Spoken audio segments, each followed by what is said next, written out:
Good evening everybody. कैसे हैं आप लोग? आई होप आप लोग अच्छे होंगे और अच्छे भी होने चाहिए। आज हम बात करने जा रहे हैं नदी तंत्र के बारे में। रिवर सिस्टम जिसे बोलते हैं, इसमें काफ़ी क्वेश्चन आते हैं, चाहे यूपीएससी हो, बीपीएससी हो, जीडी हो, चाहे कोई भी कंपटीशन हो। नदी को लेकर के आपको एक या दो प्रश्न देखने को मिल जाते हैं। तो आज हम इसमें, हालांकि दो भागों में यह सीरीज आएगा। ये आज पार्ट 1 बना रहा हूँ, हो सके तो कल या परसों टाइम मिलेगा तो पार्ट 2 भी बना दूंगा। आज हम सिर्फ गंगा नदी तंत्र और सिंधु नदी तंत्र, ये दो नदी तंत्र को पढ़ेंगे अच्छे से ढंग से। कल मतलब कि पारादीपीय नदी तंत्र, एक ब्रह्मपुत्र नदी तंत्र, जो कि यूपीएससी में खास करके ब्रह्मपुत्र नदी से काफ़ी क्वेश्चन पूछा जाता है। देखा जाए तो मैंने आई थिंक 2023 में जब मैंने यूपी बीएड का एग्ज़ाम दिया था, तो उसमें क्वेश्चन एक आया था कि भारत की सबसे चौड़ी नदी कौन सी है। तो उसमें ऑप्शन में गंगा भी थी, ब्रह्मपुत्र थी, बहुत सारी नदी थी। तो मुझे जहाँ तक लग रहा था कि यार ब्रह्मपुत्र ही होगा, क्योंकि जहाँ तक ये है कि गंगा सिर्फ लंबी नदी है, उसकी चौड़ाई कम है ब्रह्मपुत्र के मामले में। इसके वजह से ही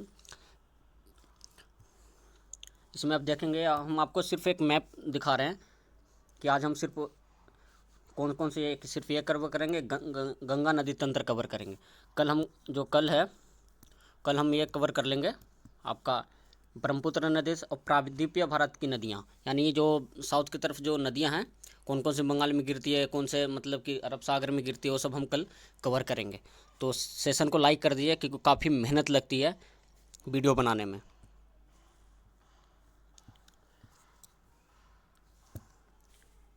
हालांकि आप देखिएगा, ये मेरे हाथों द्वारा बनाए गए नोट्स हैं, क्योंकि मैंने खुद बनाए थे।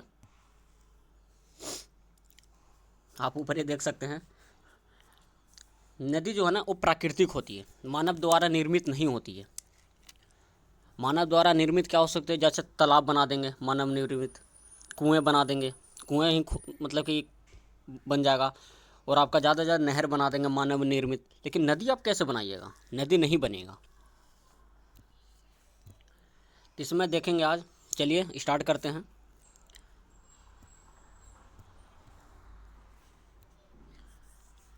नदी प्राकृतिक जल स्रोत जिसे बोलते हैं। नदी भूतल के प्रवाहित एक जलधारा है, जिसकी स्रोत कोई झील हो सकती है, हिमनद हो सकती है, झरना हो सकती है, या बारिश का पानी होता है। किसी भी मतलब कि सागर हो, झीलों में, मतलब कि बारिश का पानी जब भी होता है तो ये सब में गिर जाती है। नदी शब्द का संस्कृत में ना से आया है। संस्कृत में ही इसे सरिता कहा जाता है। संस्कृत में नदी दो प्रकार की होती हैं देखा जाए तो। एक होती सदा नीरा, एक होती बरसाती। सदा जो सदा नीरा नदियाँ हैं, ये मतलब कि झील, झरना, हिमनद होते हैं, और वर्ष में एक जल मतलब कि इसमें हमेशा, यानी जिसे बोलते हैं ना कि हमेशा पानी भरा रहता है, इसमें कोई वो नहीं है। लेकिन जो बरसाती नदी है ना, वो सिर्फ बरसात के दिन में ही आपको पानी देखने को मिलेगा। जैसे गंगा, हालांकि गंगा हो गया, जमुना, कावेरी, ब्रह्मपुत्र, अमेजन, ये सब जो है ना, हालांकि ये सब तो उत्तरी अमेरिका का है। और ये आपका ये विश्व की सबसे लंबी नदी है, और विश्व की सबसे बड़ी नदी है अमेजन। हालांकि ये सब तो कहने का मतलब यह है कि गंगा, यमुना, कावेरी, ब्रह्मपुत्र, अमेजन, ये सब बरसाती नदी। लेकिन हालांकि बरसात हो या ना हो, हालांकि इनमें पानी हमेशा देखा जाए तो रहता ही रहता है। ये नदियाँ सिर्फ फसल ही नहीं उपजाती हैं, बल्कि सभ्यता को भी जन्म देती हैं, इसका लालन पालन भी करती हैं। और इसके मुख्य हमें मतलब कि मनुष्य हमेशा नदी की देवी के रूप में मतलब कि देखा हुआ आया है हमेशा। मतलब कि जैसे गंगा माता, सरस्वती माता, ये सब नदी को ही देखते हुए आया है। एक मिनट। अगर मैं ऋग्वेदिक काल की बात करूं, जैसे ऋग्वेदिक सभ्यता जिसे बोलते हैं, सॉरी ऋग्वेदिक वैदिक सभ्यता, वैदिक सिविलाइजेशन जिसे बोलते हैं, जिसमें 31 नदियों का उल्लेख किया गया। ध्यान से सुनिएगा, जिसमें 31 नदियों का उल्लेख किया गया है। उल्लेख जिसमें 25 नदियाँ का उल्लेख ऋग्वेद में किया जाता है। ऋग्वेद में 25 नदियाँ का उल्लेख किया गया है। किंतु ध्यान देने वाली बात यह है कि ऋग्वेद में ना, ऋग्वेद के नदी सूत्र को केवल 21 नदियों का ही वर्णन, यानी ऋग्वेद में 25 नदियाँ तो हैं, लेकिन 21 को ही वर्णन किया गया है। इस काल में सर्वाधिक महत्वपूर्ण नदी, ध्यान से सुनेंगे, यहाँ से भी क्वेश्चन बन सकता है। इस काल में सर्वाधिक महत्वपूर्ण नदी सिंधु को बताया गया है, जबकि सर्वाधिक जो पवित्र यानी सबसे ज़्यादा मतलब कि पवित्र नदी है वो सरस्वती को माना गया है। हालांकि आज के देखा जाए तो गंगा जमुना सरस्वती जो इलाहाबाद यानी प्रयागराज की पे मिलती है, हालांकि अभी महाकुंभ भी लगा हुआ है, तो सरस्वती को ऐसा कहा जाता है कि श्राप मिल गया तो इसलिए अंदर से बहती है, लेकिन ऊपर का अस्तित्व अभी तक तो पता नहीं चला है, जिसमें मतलब कि सरस्वती को देवी माना गया है। ऋग्वेद में गंगा नदी को एक बार, ध्यान से सुनिएगा, गंगा नदी को एक बार, जबकि जमुना नदी को 3 बार उल्लेखित किया गया है। आई होप कि आप लोगों को अच्छे से समझ में आ गया होगा। तो थोड़ा फ़ोन घूम गया था, इसलिए मनुष्य हमेशा नदी को देवी रूप में देखा आया। हमारे अतीत में ऋषि मुनियों भी इन नदियों के किनारे ज्ञान को प्राप्त किया। अभी बड़े बड़े विकसित महानगर नदियों के किनारे बसे हैं। मानव सभ्यता और संस्कृति नदियों के किनारे ही है। जैसे पेरिस की राजधानी, पेरिस हालांकि फ्रांस की जो राजधानी पेरिस है उस सीन नदी किनारे है, देखा जाए तो वो भी बड़ा शहर है। अब आते हैं गंगा, मतलब कि ये तो छोटा, भारत के सबसे महत्वपूर्ण और पवित्र नदी में से एक है गंगा। यह भारत के और बांग्लादेश में कुल मिलाकर 2525 किलोमीटर की दूरी तय करते हुए उत्तराखंड की हिमालय से लेकर के बंगाल की खाड़ी के सुंदरवन तक विशाल भूभाग में सिंचती है। अगर देश की बात करूँ तो भारत, बांग्लादेश, बाएं से मिलने वाली नदियाँ। इस बार मैंने जब यूपीएससी का एग्ज़ाम दिया था तो इसमें गंगा नदी को ही लेकर के पूछा था कि मतलब कि दाएं से मिलने वाली नदियाँ कौन सा, हम वो भी देखेंगे। तो बाएं से मिलने वाली महाकाली, करनाली, कोसी, गंडक और सरयू बाएं से मिलने वाली। दाएं से मिलने वाली जमुना, सोन और महानंदा।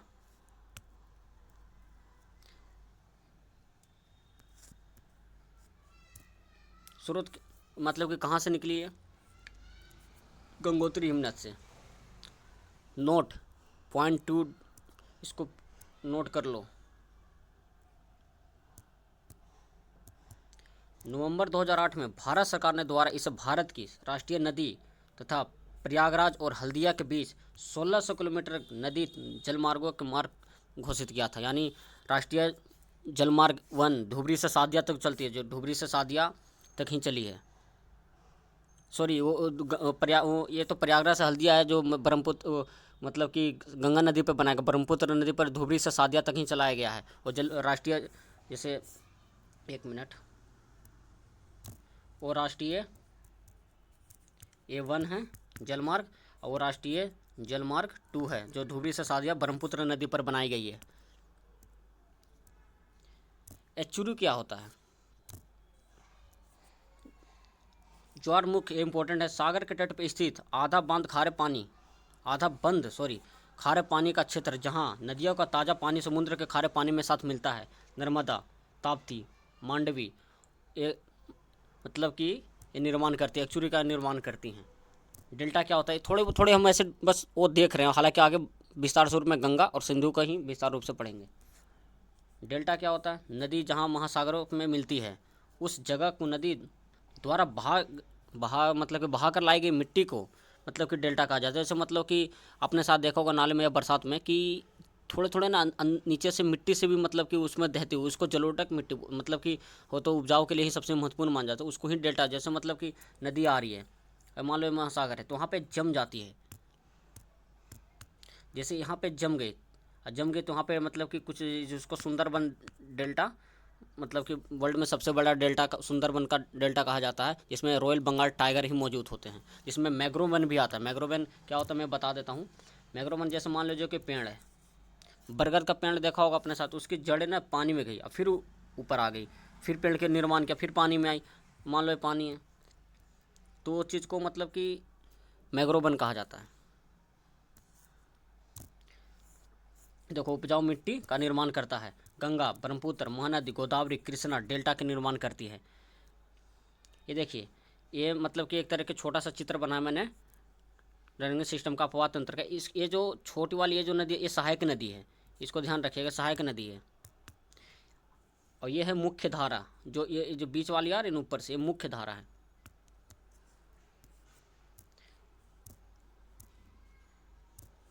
अपवाद तंत्र शब्द एक क्षेत्र के ऐसी नदी तंत्र व्याख्या करता है जिसमें अलग अलग दिशाओं में छोटी छोटी धाराएं आकर एक मुख्य धारा का मतलब मुख्य नदी में मतलब कि मिल जाती है। यहाँ पर अलग अलग दिशाओं जो छोटी छोटी धाराओं में आती है वो मुख्य नदी के सहायक नदियाँ होती हैं। कहने का मतलब ये है कि जो बड़े छोटे छोटे धाराएं होते हैं वो मेन नदी में आकर मिल जाती है। इतना ही बस ध्यान रखिएगा और प्रॉपर नोट्स बनाते चलिएगा।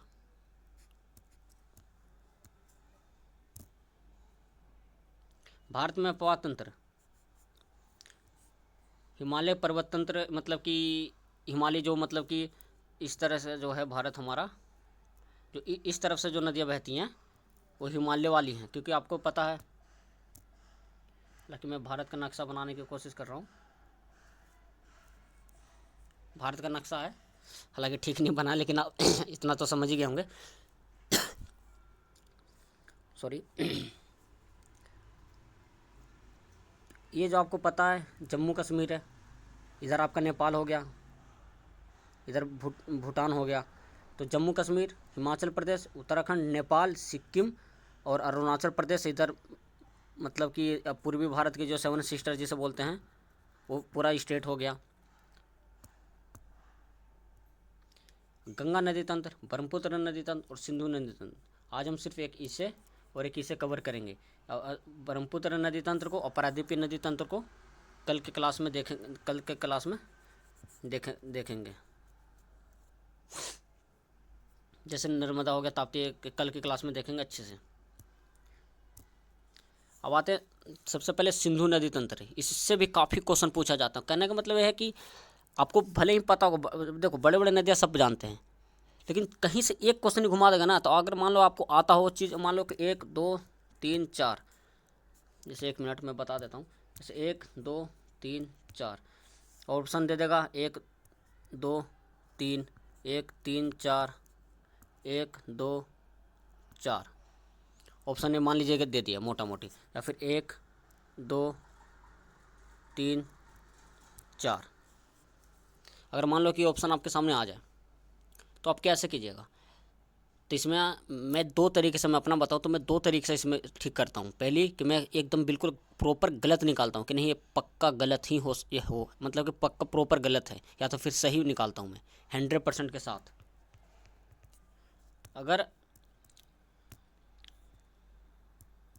अगर आपको लगता है, क्या हो गया,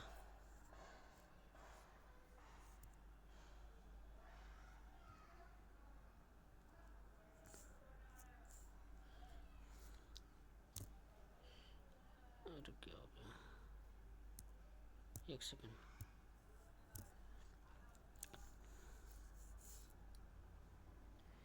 हाँ तो चलिए, पता नहीं क्या हो गया था।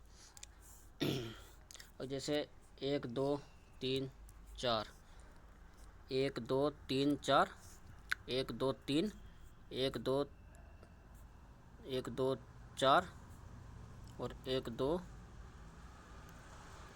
3 मान लीजिए हो जाए, ऐसे मान लीजिए। अब ध्यान से देखिएगा, 1 2 3 4, 1 2 3, 1 मिनट, चलिए वो थोड़ा कुछ काम पड़ गया था। चलिए, जैसे 1 2 3 4 ऑप्शन दे दिया, कहेगा इनमें से कौन सा ठीक है, तो ऑप्शन दे दिया 1 A B C D। Colour अपने आप कैसे चेंज हो जा रहा भाई? मान लीजिए 1 2 3, यहाँ पे 4 है, ठीक है, ये आप ध्यान से देखते रहिएगा। एक ये ऑप्शन है, एक ये ऑप्शन है, एक ये है और एक ये है, मान के चलिए सुराग पता नहीं कैसे होगा, ठीक है, मान के चलिए। तो आप इसमें से कैसे ठीक कीजिएगा? अभी मैंने बताया कि 100%, 1 मिनट, 100% आपको पता होना चाहिए कि कौन सा गलत कौन सा सही है। अब मान लीजिए आपको लगता है कि नहीं एकदम तीसरा गलत है, जैसे मान के चलते हैं तीसरा या दूसरा मान लीजिए,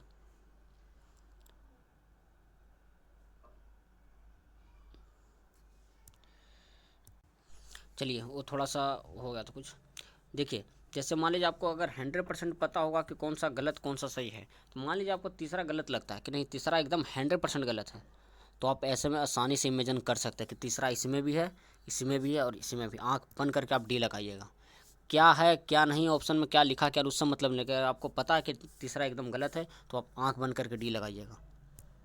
चलिए, सिंधु नदी तंत्र 3 देशों होकर बहती है, चीन, भारत और पाकिस्तान।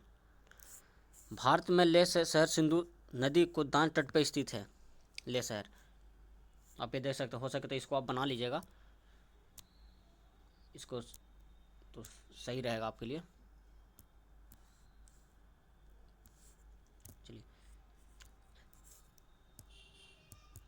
चीन के तिब्बत में स्थित मानसरोवर झील के निकट इसका उद्गम होता है और इसको उत्तर पश्चिम दिशा में बहती हुई यह नदी भारत में लद्दाख में दामोचक के पास भारत में प्रवेश करती है और आगे बहती हुई यह नदी गिलगित के होते हुए दिर्जिस्तान के पास पाकिस्तान में प्रवेश करते हुए कराची में पूर्व होते हुए अरब सागर में मिल जाती है।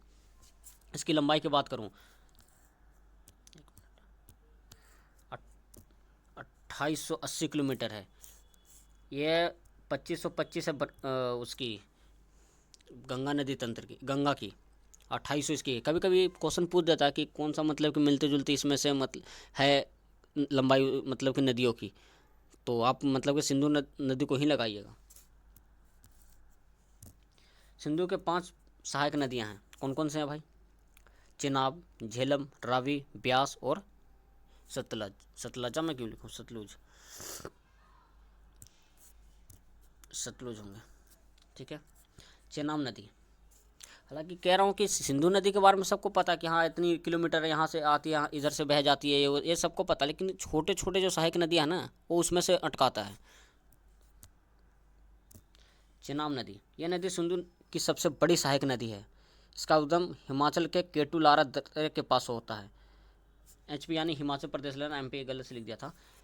एचपी के पास इसकी नदी निर्माण नदी चंद्रा, इसका मतलब कि नदी के कैसे निर्माण, तो चंद्रा और भांगा नदी से होता है, इसलिए इसे चंद्रभंगा के नाम से भी जाना जाता है। यह नदी पाकिस्तान में जाकर सिंधु नदी में मिल जाती है। सिंधु नदी से मिलने से पहले इसे झेलम, रावी, सतलज, व्यास नदियाँ आके मिलती है। झेलम नदी, झेलम नदी का उद्गम कश्मीर घाटी के बेरी नाग के निकट होता है।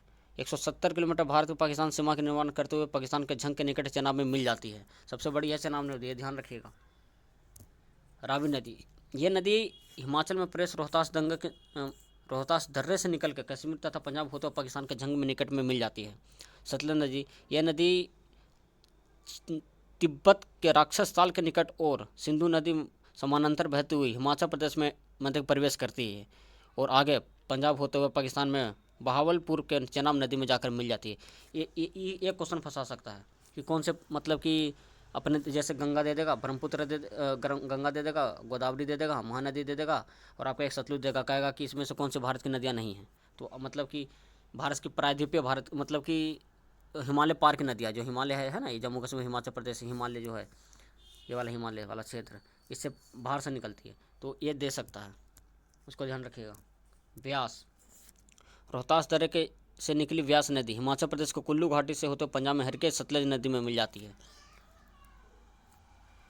आपको शायद इतिहास पढ़े होंगे तो सिकंदर जब आया था तो व्यास नदी को ही मतलब उसके जो सैनिक थे मतलब कि पार करने से मना कर दिया था, तो सैनिक को हार गई थी। 325 ईसा पूर्व में आया था, शायद आपको पता हो तो। हालांकि मैं यहाँ इतिहास नहीं पढ़ा रहा हूँ, अभी रिवर सिस्टम पढ़ रहे हैं, तो मैं इतिहास भी पढ़ाता हूँ, ज्योग्राफी भी पढ़ाता हूँ, पॉलिटिकल भी पढ़ा लेता हूँ। धीरे धीरे सब सेशन कंप्लीट करेंगे। सेशन में बहुत मेहनत लगता है दोस्तों, इसलिए एक लाइक और सब्सक्राइब जरूर करें, ज़्यादा से ज़्यादा शेयर करें। हरिकेश क्षेत्र में जो हमने व्यास और सतलज नदी का उद्गम की बात की है, वहीं से देश में सबसे लंबा नहर इंदिरा गांधी नहर निकलती है, जो पंजाब और राजस्थान से होकर गुजरात में प्रवेश करती है। राजस्थान में इसकी लंबाई सबसे अधिक है, 770 किलोमीटर है, 770 किलोमीटर। सिंधु जल समझौता भी हुआ था। पानी के वितरण के लिए 1960 में भारत पाकिस्तान के बीच में हुई संधि 3 पूर्वी नदियां व्यास, रावी और सतलुज ये भारत के होंगे। पश्चिमी नदियां सिंधु, चेनाब, झेलम पाकिस्तान के होंगे। तो आई होप कि आप लोगों को ये सिंधु नदी तंत्र समझ में आएगा होगा। एक बार आप फिर से दोबारा वीडियो देख लीजिएगा, नोट्स बनाते चलिएगा, मैं अभी फर्स्ट टाइम हूँ इस यूट्यूब प्लेटफॉर्म पर, पता नहीं मेरी वॉइस अच्छी है या नहीं है, मुझे खुद नहीं पता, फ़ोन से बनाना पड़ रहा है, तो डर है कहीं किसी का कॉल भी ना जाए। अब आते हैं गंगा मैया पर, जिसे गंगा नदी तंत्र।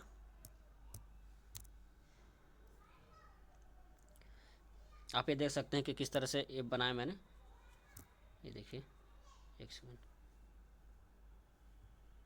ये देखिए, बद्रीनाथ, धोलावीरा, मतलब कि अभी आप बना लीजिएगा। अब आते हैं गंगा नदी। गंगा नदी भारत की सबसे लंबी नदी है, जिसकी कुल लंबाई 2525 किलोमीटर। इसका भारत में इसकी लंबाई 2071 किलोमीटर है, बाकी बांग्लादेश में है, हालांकि ऐसे बोलते हैं। अगर मैं उत्तराखंड की बात करूं,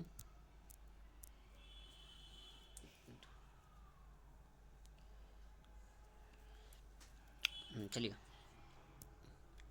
अगर मैं उत्तराखंड की बात करूं तो 110 किलोमीटर है उत्तराखंड में है लंबाई। यूपी में 1450 किलोमीटर है यूपी में। बिहार में 445 किलोमीटर है।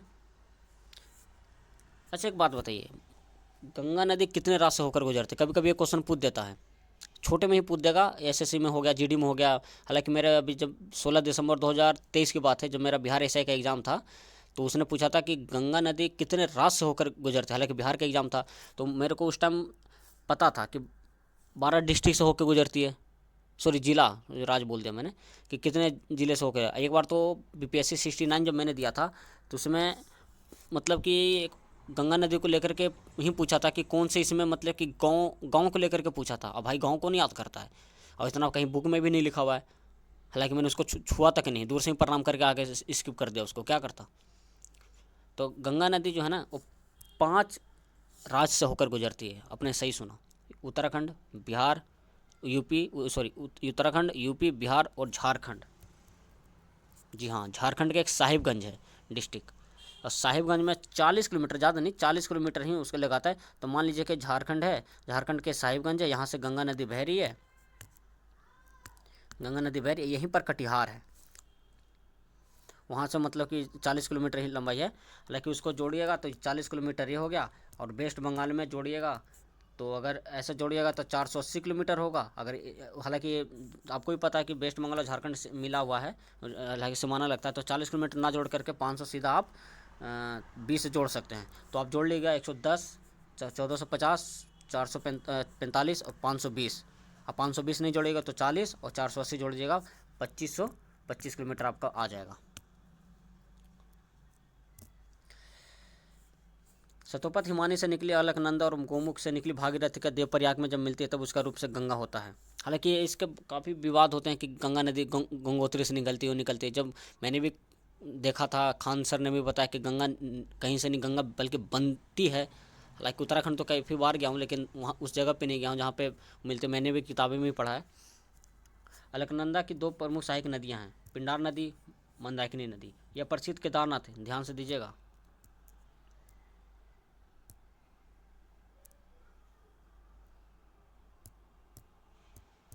प्रसिद्ध केदारनाथ मंदिर मंदाकिनी नदी के तट पर स्थित है, और बद्रीनाथ मंदिर अलकनंदा नदी के किनारे है। आपको भी पता है कि केदारनाथ में भूकंप आया था, ज़रा कमेंट करके बताना कि कब आया था। 2013 में आया था। यहाँ पे कहते हैं जब प्रकृति का बोलता है तो किसी का नहीं बोलता, वही हिसाब है। यहाँ पे एक टापू था, जैसे एक मिनट, जैसे एक टापू नुमा था, तो उसमें 3 वैज्ञानिक लोग थे। अब आप समझ सकते हैं, वैज्ञानिक, साइंटिस्ट जिसे बोलते हैं, वो फंस गए थे। हेलीकॉप्टर से बेचारों को निकाला गया था। आप ये देख सकते हैं, मैं छोटा सा एक नमूना समझाने के लिए बना दे। यहीं पर मतलब कि एक वेस्ट बंगाल में फरक्का परियोजना है। हालांकि फरक्का एक ट्रेन स्पेशल भी है, मतलब कि फरक्का एक गाड़ी का भी नाम है, वो मत समझना। यहीं पर फरक्का से 2 मुँह में बढ़ जाती है, यहीं से वेस्ट बंगाल ये अलग हो जाती है, और उसका मुहाना अलग हो जाता है। ये यहाँ से अलग ये हो गई, यहाँ से अलग हो गई। तो आप देख सकते हो उत्तराखंड, यूपी, बिहार, यहीं पर झारखंड लगाती है। जो कटिहार अभी मैंने बताया, यहीं पे सीमाना 40 किलोमीटर का लगाता है, ये वेस्ट बंगाल है। ये हो गया बांग्लादेश में, मतलब कि प्रवेश कर जाती है। उत्तराखंड में निकली गंगा बिहार, यूपी, बिहार होते हुए वेस्ट बंगाल तक पहुँच जाती है। हालांकि झारखंड में लिखना उचित होगा। बहते हुए वेस्ट बंगाल में फ़र्क का देखो आ भी गया, फ़र्क का आ गया। फरक्का पर दो धाराओं में बढ़ जाती है, हुगली और मुख्य धारा भागीरथी। भागीरथी नदी बांग्लादेश में मुख्य धारा के रूप में प्रवेश करती है, जहां इसे पद्मा के नाम से भी जाना जाता है। आगे बहती हुई पद्मा ब्रह्मपुत्र, जिसे बांग्लादेश में जमुना के नाम से जाना जाता है, में मिल जाती है, और संयुक्त राष्ट्र मेघना का कहा जाता है, और रूप इसे बंगाल की खाड़ी में मिल जाती है। इससे ज़्यादा क्वेश्चन पूछा जाता है, इससे और एक इससे और एक इससे। सही बताऊँ तो भागीरथी जो नदी है बांग्लादेश में ना मुख्य धारा में मिलती है, जहाँ इसे पद्मा के नाम से जाना जाता है। ठीक है। और ब्रह्मपुत्र नदी बांग्लादेश में जमुना के नाम से जाना जाता, दोनों मिल जाती है तो मेघना कहलाती है, ये ध्यान रखना। गंगा नदी तंत्र के सहायक नदियां हैं।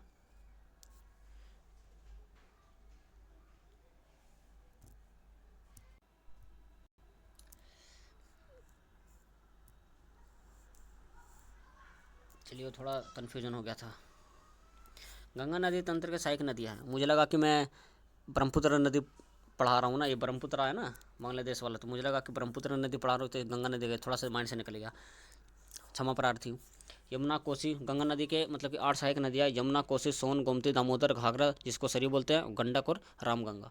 गंगा की सबसे बड़ी सहायक नदी है जो उत्तराखंड में बंदरपुर चोटी से निकलती है, यमुनोत्री हिमानी से निकलती है। ये नदी उत्तराखंड, हरियाणा, दिल्ली, यूपी बहते हुए प्रयागराज यानी इलाहाबाद के गंगा नदी में जाकर मिल जाती है। ये पता है मैंने, ये उत्तराखंड ऐसे HR ये DL क्यों लिखा है, गाड़ी का नंबर प्लेट पे होते हैं तो आसान होता है। मुझे जैसे महाराष्ट्र लिखना है तो MAHRSTR इतना लिखना, इससे बढ़िया मैं MS लिख देता हूँ, बात खत्म। उत्तराखंड कौन लिखे, इससे बढ़िया UP लिख देता हूँ। यमुना नदी के ही प्राचीन नाम कालिंदी नदी है, हालांकि इसे भी कभी कभी SSCGD पूछ देता है। यमुना नदी की सहायक नदियाँ चंबल, बेतवा है, केन है। ये आप देख सकते हैं कि कितना खूबसूरत मतलब कि मैंने ड्रॉ किया है।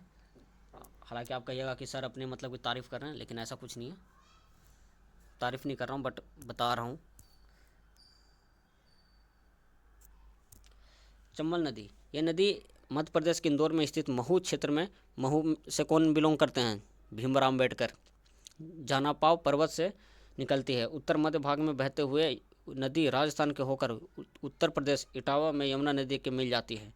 इसकी लंबाई 965 किलोमीटर है। बेतवा नदी हिमाचल प्रदेश भोपाल से निकलती है और उत्तर पूर्वी दिशा में बहते हुए हमीरपुर यमुना में मतलब कि मिल जाती है, गिर जाती है, जो भी कैसे।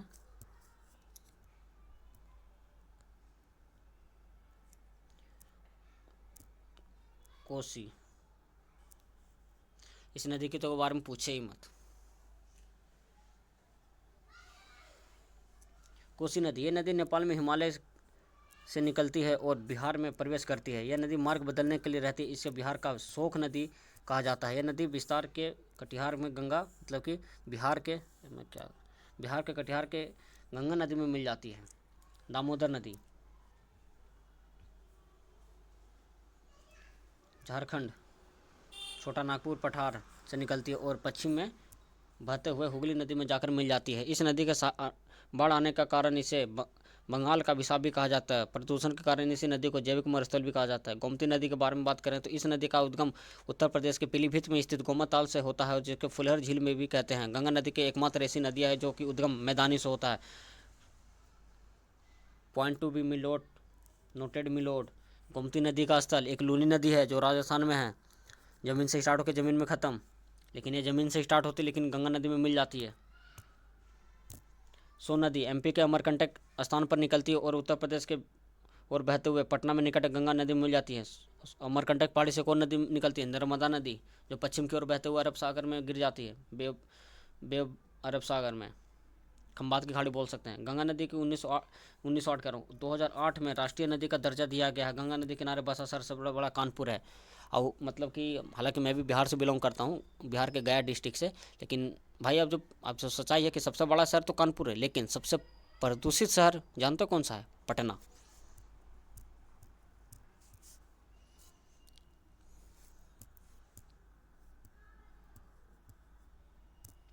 गंगा नदी 2008 में राष्ट्रीय अभी दर्जा दिया गया। गंगा नदी के किनारे सबसे बड़ा पटना है, कानपुर है। गंगा नदी आपात तंत्र में क्रम में कि अगर मैं बात करूं तो उत्तराखंड, UP, बिहार, वेस्ट बंगाल, हालांकि झारखंड भी लिख सकते, लेकिन अगर ये पूछा जाए कि कितने राज्य से होकर गुजरते तो आप 5 ही लगाइएगा।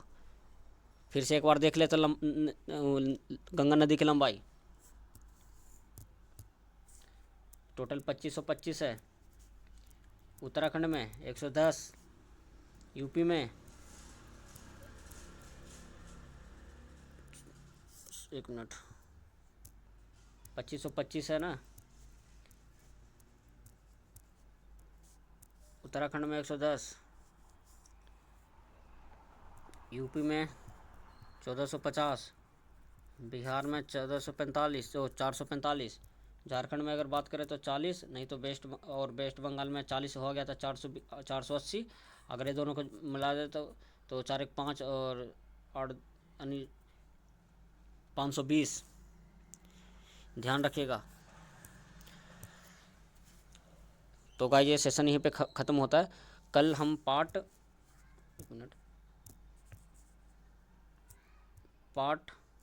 कल दूसरा आ जाएगा, जैसे प्रादीपी नदी तंत्र का आएगा, यानी ये नदी तंत्र का आएगा। एक सिंधु नदी तंत्र बहुत इंपॉर्टेंट है, बहुत।